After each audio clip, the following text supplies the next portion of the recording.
당신의 미세 마법 같은 변화가 일어납니다. 안녕하세요. 오지교정TV 교정 전문의 오지원 원장입니다. 많은 분들이 사실 요청을 주시고 문의 주신 것 중에 하나가 교정하면 얼굴형이 변한다는데 얼굴이 선이 바뀐다는데 어떻게 바뀌나 정말 바뀌나 여기거든요. 그래서 오늘은 이제 교정 중에 얼굴 변화에 대해 설명을 드리겠습니다. 그래서 교정 중에 사실 모든 케이스가 얼굴이 바뀌는 것은 아니고요. 이제 얼굴이 유난히 바뀌는 그리고 이제 가장 어떻게 보면 제일 드라마틱하게 효과를 볼 수 있는 그 케이스에 대해 설명을 드리겠습니다.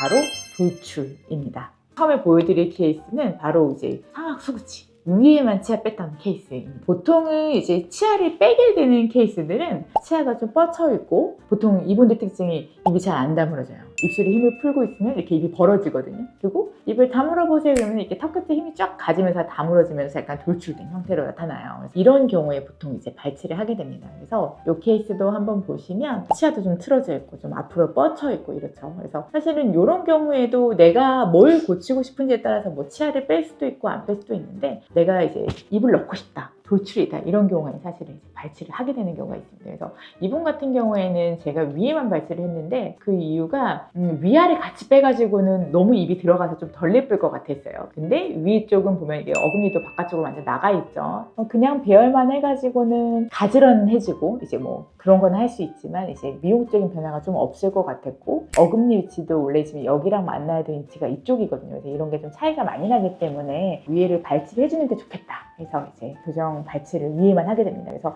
보통 발치도 환자분들이 제일 많이 궁금해하시는 게 네, 오늘 교정 시작할 걸 그럼 바로 발치하시는 줄 알더라고요. 근데 보통 저희는 그렇게 하지는 않거든요. 물론 그렇게 해도 되긴 하는데 저는 보통 배열을 해놓고 발치를 해요. 그러니까 그 이유 중에 하나가 발치를 그냥 이동을 안 한 상태에서 빼는 거랑 조금 이동을 하다 빼는 거랑 사실은 빼는 원장님이 조금 덜 힘들어요. 사실은 의사가 덜 힘든 것도 있지만 이제 시술 시간 자체가 짧아지기 때문에 환자도 덜 힘들어요. 환자도 덜 힘들고 부작용도 적고 그렇기 때문에 보통은 저희는 어느 정도 배열을 하고 빼는 걸 선호를 하고요. 그 다음에 두 번째 이유로는 사실은 배열을 하다 보면 가끔 교합이 달라지는 경우도 있어요. 초기 배열하면서 혹시 뿌리가 짧아지는 치아는 없는지 이런 거에 따라서 또 진단이 또 바뀔 가능성이 있기 때문에 보통은 초기 발치보다는 배열을 하고 나서 조금 중간에 발치를 하게 됩니다. 그래서 자, 다음 사진을 보시면 한 4개월 지났어요. 보니까 이제 어금니 바깥쪽으로 나간 거랑 다 배열이 되고 치아가 이제 2개를 빼게 됐죠. 그래서 이런 식으로 빼고 그 다음에 이제 공간을 닫기 시작을 합니다. 공간을 닫으면 뺀 공간이 없어졌죠. 보면은 없어졌죠. 치아가 위에가 아까 비어있는 게 가끔 진짜 모르시는 분들 보고 물어보시는 경우도 있어요. 뺀 자리는 어떡하나요? 가끔 거기 다시 임플란트 심나요? 이렇게 물어보시는 경우도 있었어요. 근데 그게 아니라 없어집니다. 그만큼 앞니들이 뒤로 가서 이렇게 다 물려서 없어지고 보면은 입이 이렇게 들어갔죠. 그래서 엑스레이를 한번 이렇게 보시면 비교를 한번 해볼게요. 이렇게 뻗쳐있던 치아가 안으로 반정이 들어가서 입이 들어가고 입이 다물었을 때 그 돌출감 있던 게 조금 자연스럽게 다물어지게 그러면서 어금니 위치도 보시면 이게 정확하게 일치해서 맞으면서 교합이 정확하게 맞춰지죠. 그리고 나서 1년 후에도 이렇게 잘 유지가 되고 있어요. 이런 식으로 사실은 교정 끝나고 더 중요한 건 유지거든요. 그래서 유지 관리까지 잘 교합이 될 수 있도록 교합을 잘 맞춰주고 이렇게 보게 되고요. 그 다음에 이제 두 번째 케이스는 이제 위아래 작은 어금니 이제 4개를 발치한 케이스입니다. 그래서 보통 이제 돌출이 많이 돼 있으면 보통 4개를 빼게 되거든요. 그래서 이런 케이스는 어떻게 하는지 한번 볼게요. 그래서 이제 이 친구도 보시면 이제 입이 엄청 나왔죠. 엑스레이랑 여기 한번 이제 사진을 보시면 위치들이 남아있죠. 그러니까 아직 어려요. 사실은 그러니까 저 같은 경우는 너무 어린 친구들은 이제 어렸을 때부터 발치 교정을 하지는 않거든요. 그래서 보통은 조금 얼굴 크는 걸 좀 봐요. 왜 그러냐면 성장하면서 좀 달라지는 부분이 있고 돌출 같은 경우에도 줄어드는 경우도 꽤 많거든요. 그래서 보통은 이제 초등학교 고학년 올라가면 성장판 찍어보면서 이제 성장 속도에 맞춰 성장이 빠른 친구들은 빨리 해도 되고 너무 느린 친구들은 사실 빨리 하는 게 안 맞을 수가 있어요. 그래서 그거를 보고 결정을 하게 되고 이 친구는 돌출이 많이 돼 있어서 나중에 발치 교정을 해야겠다 사실 생각을 했어요. 그래서 이때 자리가 많이 모자란 것도 보이긴 했지만 이때 개입이 들어가지 않고 충분히 성숙할 때까지 기다려서 보통 그렇게 되면 한 6개월에서 한 1년 간격으로 그냥 엑스레이만 찍어보면서 보거든요. 사실 이렇게 어렸을 때부터 계속 기록을 해나가면 이 환자만의 그래프가 완성이 되거든요. 어떻게 성장하는지가 보여요. 그럼 우리가 앞으로 어떻게 움직일지도 사실은 보이는 거고 그 다음에 근육 습관이나 이런 게 좋아지는 방향인지 나빠지는 방향인지 다 체크가 가능하거든요. 그래서 이 친구도 보시면 4년 정도 기다려서 충분히 성숙한 걸 본 거죠. 돌출감이 줄어들었어요. 확실히 줄어들었죠. 성장을 하면서 달라지는 거예요. 근데 보면은 이제 아직도 이제 치아 사이에 좀 혀도 내밀고 있고, 그리고 돌출감이 좀 있어서 아직까지는 치아를 안 빼고 하기에는 조금 안 예쁘겠다 싶어서 이제 발치 교정 진단을 하게 됩니다. 그래서 다시 한번 비교해서 한번 보여드리면, 이게 중첩이라고 하는데 예전 엑스레이랑 이제 지금 이제 겹쳐보는 거예요. 성장 양상이 보여요. 어떻게 자랄 건지를. 그래서 위아래가 어떻게 자라는지 보고, 가끔 치과에서 손가락 튼다고 이제 놀라시는 경우 있는데, 이게 성장판이거든요. 성장판 보시면 여기 가운데 보면 이때는 이 마디마디가 다 열려 있잖아요. 근데 이때는 다 닫혀 있어요. 그래서 이런 식으로 성장 양상을 보고 이제 평가를 하게 됩니다. 그래서 발치 교정 진단을 했고, 요새는 이제 그 3D 스캔이라고 해서 3D 모형을 이렇게 만들어가지고 치아를 저렇게 이제 이동시켜 봅니다. 그래서 요거를 보통 이렇게 되는 건 아니고, 이제 제 계획표로 이렇게 설명을 드리거든요. 이게 좋은 이유는 뭐냐면, 치아가 이제 움직였을 때 어떻게 보면 내 치아로 이제 이동을 해보니까 이런 느낌이라고 보여드릴 수가 있어요. 그리고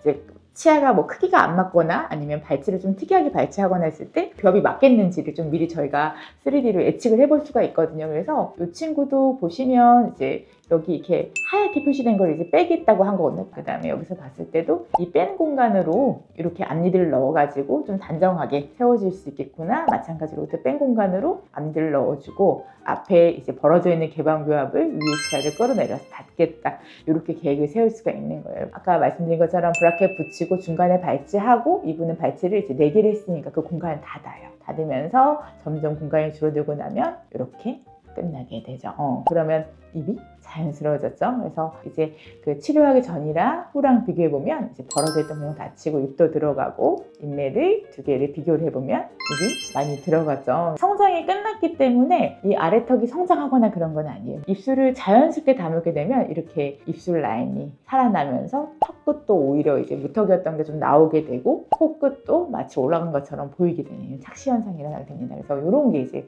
제가 봤을 때는 교정 치료 하시는 분들 중에 본인 만족도가 높고 되게 재밌게 하시는 교정 치료인 것 같아요. 자, 그리고 이제 요번에 보여드릴 케이스는, 제가 지금 앞에 그 다 발치 케이스를 보셨잖아요. 근데 이제 앞에 발치 케이스들은 어떻게 보면 이제 성장이 안 남아있는 친구들. 반대로 또 성장이 남아있는 경우에는 우리가 성장을 이용을 하면 가끔 발치가 없이도 돌출이 해결되는 경우가 있어요. 이 케이스에 대해서 설명을 드리려고 합니다. 그래서 보시면 엄청나죠. 앞니 차이가 돌출이 엄청나고, 실제로 엑스레이를 보면 좀 차이가 많이 나요. 그래서 이런 경우에는 저희가 이제 성장판을 찍어보고 성장이 많이 남아있으면 성장 조절을 하게 돼요. 그래서 윗턱은 성장을 좀 못하게 잡아주고, 아래턱은 이제 성장을 할 수 있게끔 이제 개입이 들어가는데, 이제 현재 논문상으로는 아래턱이 저희가 성장 유도를 한다고 길이가 뭐 더 길어지거나 하지는 않습니다. 그래서 성장을 유도를 하든 안 하든 우리가 길이 자체는 바뀌지 않으나, 교합 방식을 다르게 해서 조금 덜 무턱처럼 보이게 교합이 잘 물리게 유도를 할 수가 있거든요. 그래서 가끔 무턱 이제 성장하는 그 치료 설명을 드리면, 보호자분들 중에서는 혹시 무턱인데 주걱도 될까봐 너무 많이 자르면 어떻게 걱정하실 경우 있는데, 사실 그런 일은 그래서 일어나지 않습니다. 교합이나 치아 뻗쳐있는 상태를 봤을 때 발치를 위아래를 같이 하자니 나중에 교합 맞추기가 되게 애매할 것 같고, 위에만 발치를 하자니 교합이 안 좋을 것 같아 사실은 성장이 남아있어서 유도를 했거든요. 이런 식으로 간격도 많이 줄어들고 안무도 되게 좋게 바뀌었죠. 그래서 한번 2개 비교해서 한번 보시면 이런 식으로 안무가 좋아집니다. 그리고 나서 이제 치료 교정 완전히 완료하고 나면 이런 식으로 바뀝니다. 그래서 이 친구는 발치를 하지 않았지만, 워낙에 돌출이 많이 있었지만 성장이 남아있어서 성장 유도를 해서 돌출을 해소한 케이스다. 이런 식으로 돌출이 다 같은 돌출이 아니라 정말 종류도 여러 가지고 케이스에 따라 치료 방법이 다릅니다. 그래서 이런 케이스가 아마 얼굴 변화를 가장 또 재밌게 느낄 수 있는 케이스가 아닐까 싶습니다. 다음번에는 다른 재밌는 케이스 있으면 또 가지고 와서 또 쭉 시리즈로 한번 설명을 드리도록 하겠습니다. 감사합니다.